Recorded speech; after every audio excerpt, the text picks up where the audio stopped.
Je suis épaté par ce qu'on a fait, pas moi, mais toujours par la beauté des images et puis par la définition incroyable de la haute def. C'est des caméras quand même qui sont assez extraordinaires.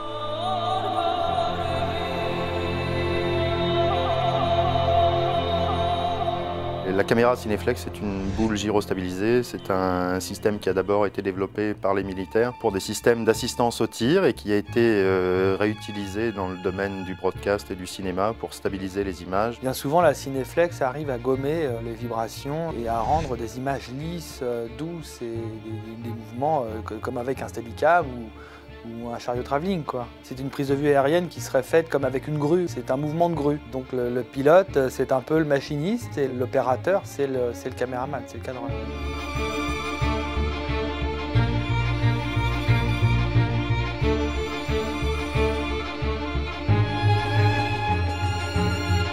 Il fallait quand même vérifier le plus souvent possible l'intégrité des cassettes. Il fallait être sûr que ce que nous avions tourné était correctement enregistré. Alors bon, on parle quand même d'un support de définition super fiable à base de cassettes. C'est très très fiable. Ça marche quand il fait très chaud, quand il fait très froid, dans des conditions pas possibles.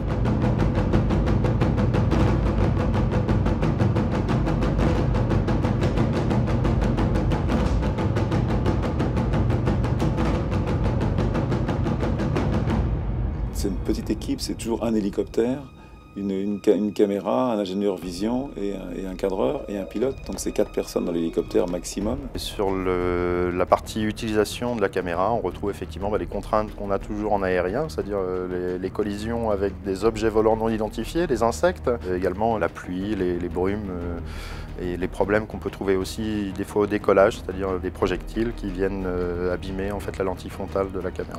Donc c'est beaucoup de travail de maintenance et un suivi constant.